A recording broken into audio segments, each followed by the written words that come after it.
ఈ వీడియోలో మనము అమెరికా వాడి భారీ స్ట్రాటజీ, ఒక వ్యూహం, అంటే ఇప్పుడు మీరు ఈ వీడియో చూస్తూ ఉంటారు, నేను ఒక విషయం మాట్లాడతాను, ఇది నిజమా అబద్ధమా, ఈ వార్త ఎక్కడి నుంచి వచ్చింది, సోర్స్ ఆఫ్ ఇన్ఫర్మేషన్ ఎక్కడ, వెనక చూపిస్తూ ఉంటాం. న్యూస్ పేపర్స్లో వచ్చిన ఆర్టికల్స్, అలాగే ప్రముఖ ఛానల్స్ బ్రాడ్కాస్ట్ చేస్తున్న వార్తలు, ఇవన్నీ చూపిస్తూ ఉంటాం ఎవిడెన్స్ కోసం.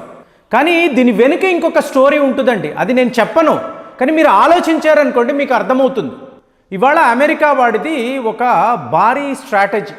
పోయిన వీడియోలో ఇరాన్ వాళ్ళు ఒక్క బాంబు కూడా విసరకుండా ఎలాగ అమెరికాను ఇబ్బంది పెడుతున్నారు, అమెరికా ఆర్థిక వ్యవస్థను ఎలాగ వాళ్ళు చిన్నాభిన్నము చేస్తున్నారు అని చెప్పి మాట్లాడారు. ఇక్కడ చూడండి, ఈ ప్రపంచాన్ని ఎవరు పరిపాలించాలి అంటే అమెరికా వాడే ప్రపంచం యొక్క పాలకుడు. మరి వీడికి మొగుడు లాంటి వాడు ఎవరు అంటే రష్యా. సో వీళ్ళ ఇద్దరి మధ్య యుద్ధము ఎక్కడైనా. ఈరోజు నేను ఈ అమెరికా స్ట్రాటజీ అని ఎందుకు అంటున్నానంటే, ఒక్కసారి గూగుల్ సెర్చ్లో అమెరికా యొక్క ఆర్థిక పరిస్థితి చూడండి, వాళ్ళ స్టాక్ మార్కెట్ని చూడండి, మీకు కంటిన్యూస్ డౌన్ఫాల్ అండి, డౌన్ఫాల్. అలాంటిది అక్కడ కొన్ని కంపెనీలు మీరు గమనించాలి. ఇప్పుడు లాక్హీడ్ మార్టిన్ అని చెప్పి ఒక సంస్థ, వీళ్ళు ఎవరు, అమెరికాలో మీకు వాళ్లకు సంబంధించిన ఆయుధాలను తయారు చేసి ప్రపంచ స్థాయిలో అమ్మే ఒక దిగ్గజ సంస్థ. అంటే F-35 అనబడే విమానాలు వీళ్ళే ప్రపంచ స్థాయిలో అమ్ముతారు, తయారు చేస్తారు, అమ్ముతారు. అలాంటి లాక్హీడ్ మార్టిన్ యొక్క షేర్ వాల్యూను మీరు గమనించండి. ఇంకొక సంస్థ నార్థ్రోప్ గ్రూమెన్ అంటారు, వీళ్ళు కూడా లాక్హీడ్ మార్టిన్ లాంటి వాళ్ళే. వీళ్ళ షేర్స్ మాత్రము మీకు విపరీతంగా పెరుగుతూ పోతున్నాయి. ఏమిటి, ఈ ప్రపంచములో నలుమూలలా మీకు యుద్ధాలు జరగాలి, ఎక్కడ చూసినా కూడా మీకు యుద్ధ వాతావరణము, ప్రతి ఒక్క దేశము కూడా యుద్ధ క్షేత్రమే. భారత్లో ఇవాళ మీరు జమ్మూ అండ్ కాశ్మీర్లో 600 మంది పాకిస్తాన్ కమాండోస్ వచ్చి ఉన్నారు అని చెప్పి మనం మాట్లాడాం. పాకిస్తాన్ ఆర్మీకి చెందిన వాళ్ళు తీవ్రవాదుల వేషము వేసుకొని మన దేశంలోకి వచ్చారు. ఇంకొక వైపు చూశారనుకోండి, ఈ రష్యా యుక్రెయిన్ యుద్ధం ఎవరి వల్ల జరుగుతుందండి, ఎవరు దీనికి కారణం, అమెరికా. అంటే మీకు నాటో దళాలను యుక్రెయిన్ దాకా తీసుకురావాలి అని చెప్పి ప్రయత్నము చేశారు. ఇదే రష్యా యుక్రెయిన్ యుద్ధం. చైనా తైవాన్ వైపు ఒక ఘర్షణ, అలాగే ఇవాళ జరుగుతున్న ఇజ్రాయెల్ ఇరాన్ యుద్ధము, బంగ్లాదేశ్లో జరుగుతున్న అల్లర్లు, అక్కడ ఒక మిలిటరీ రూల్, మయన్మార్లో ఏం జరుగుతుందో మన అందరికీ తెలుసు. ఎటువైపైనా చూడండి, ప్రపంచమంతా కూడా ఒక యుద్ధములో ఉండాలి అనేది అమెరికా వాడి నిర్ణయం, వాడి స్ట్రాటజీ. మరి దీనివల్ల వీడికి ఏంటంటే లాభము అంటే, మీకు కొన్ని దేశాలు రష్యా వాళ్ళ వద్ద ఆయుధాలు కొంటారు. ఇవాళ రష్యా మీద మీరేం చేశారు, శాంక్షన్స్ విధించారు. సుఖాయ్ 57 లాంటి అత్యుత్తమమైన 5th జనరేషన్ స్టెల్త్ విమానాన్ని కొనడానికి ఒక దేశము కూడా సిద్ధముగా లేదండి. ఇదే వాస్తవం. ఎందుకు, అమెరికా వాడి శాంక్షన్స్ అన్న భయం. మనము కూడా ఆలోచిస్తున్నాం, ఇంత గొప్ప ఆఫర్ ఇచ్చారు, కొనాలా వద్దా, ఎందుకు అనవసరంగా ఈ అమెరికా వాడితో గొడవలు, మనము కూడా ఆలోచిస్తున్నాం. సో దాంతో ఏమైంది, రష్యా వికెట్ పడిపోయింది. ఇక చైనా అంటారా, వీడు ప్రపంచ శత్రువు అండి, చైనాను ఎవరూ నమ్మకూడదని ఒక భారీ క్యాంపెయిన్ మనము కూడా చేస్తున్నాం. అలాంటిది చైనా కూడా లేదు.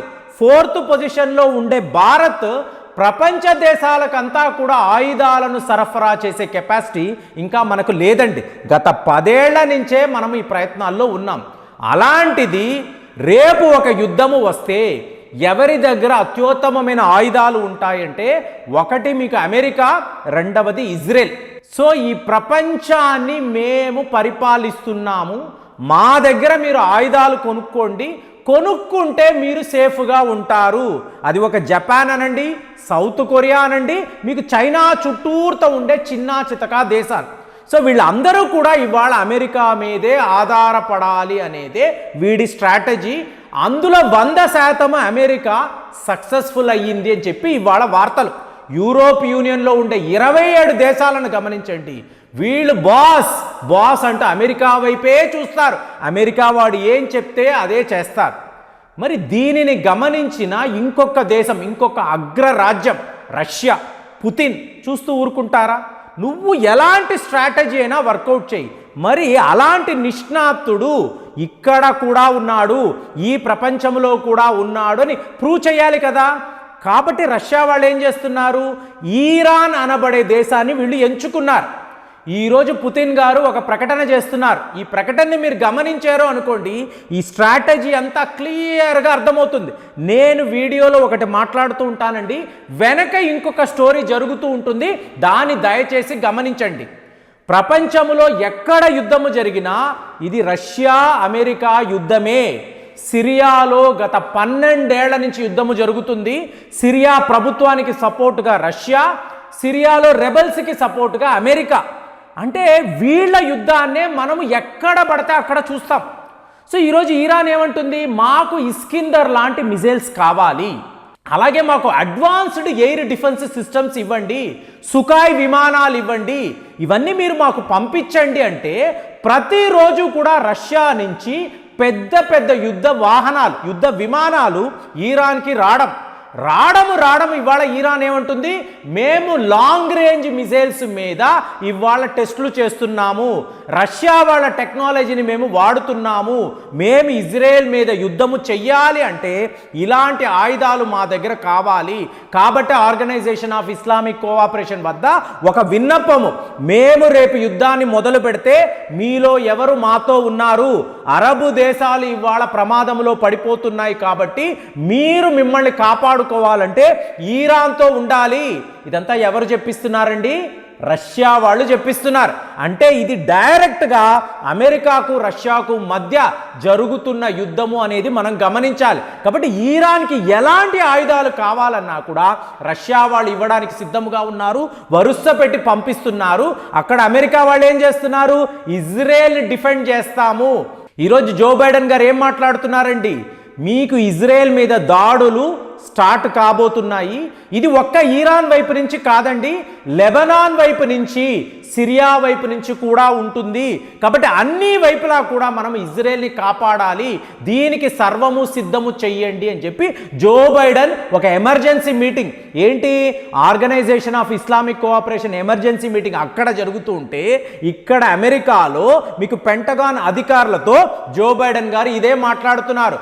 మీకు అక్రాస్ ఇజ్రాయెల్ మీకు డేంజర్లో ఉంది, ఎటువైపు నుంచి అయినా కూడా ఈ దాడులు జరగవచ్చు, సడన్గా ఇవి స్టార్ట్ అవ్వచ్చు, మనము పూర్తిగా సిద్ధముగా ఉండాలి, ఇజ్రాయెల్ని కాపాడాలి అని చెప్పి అమెరికా మాట్లాడుతూ ఉంటే, ఇరాన్ వైపు నుంచి చాలా పెద్ద దాడులు ఉంటాయి, రష్యా వాళ్ళు పూర్తిగా ఇరాన్కి ఆయుధాలు ఇచ్చారు.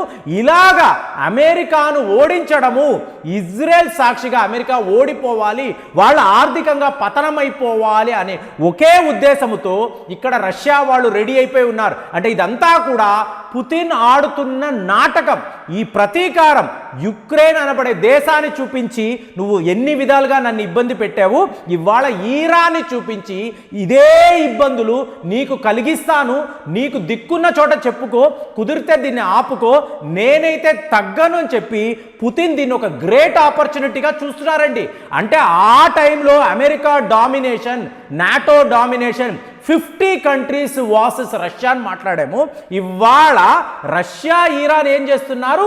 ఇదే అంటే అమెరికా వాడు తినిపించిన మందు వాడికే వీళ్ళు తినిపిస్తున్నారు. అంటే మీకు ఎంత ఒక యుద్ధ నీతి ఉండాలి, ఎలాంటి ఒక వ్యూహము ఉండాలి, దానిని రష్యా వాళ్ళు ఇరాన్ని వాడుకుంటున్నారు. పూర్తి స్థాయిలో ఇరాన్ని వాడుకుంటూ అమెరికా ఇజ్రాయెల్ని ఇబ్బంది పెట్టాలని చెప్పి రష్యా వాళ్ళు భావించడము, ఫైనల్గా ఇది రష్యా అమెరికా యుద్ధమే. మీకు ఇరాన్లో ఉన్నవి అన్నీ కూడా రష్యా ఆయుధాలే. ఇరాన్ ఒక ఫ్యాక్టరీ, వెపన్స్ ఫ్యాక్టరీ అయినా కూడా ఇజ్రాయెల్ అమెరికాను ఎదుర్కోవాలి అంటే రష్యా ఆయుధాలు మాకు కావాలి, వాళ్ళ విమానాలు ఉండాలి అని చెప్పి ఇరాన్ వాళ్ళు ఒక రిక్వెస్ట్ పెట్టారు. మరి ఈ రిక్వెస్ట్ను రష్యా వాళ్ళు కూడా ఒప్పుకున్నారు. ఈరోజు ఇది రష్యా వర్సెస్ అమెరికా అని చెప్పి యుద్ధ నిపుణులు మాట్లాడుతున్నారు. ఫైనల్గా ఈ ప్రపంచాన్ని ఎవరు పరిపాలిస్తారు అనేది ఇక్కడ ఒక పెద్ద క్వశ్చన్ మార్క్. మరి ఈ క్వశ్చన్కి ఆన్సర్ మీ దగ్గర ఉందా? కామెంట్స్లో రాయండి. మళ్ళీ వచ్చే వీడియోలో కలుద్దాం. జై హింద్.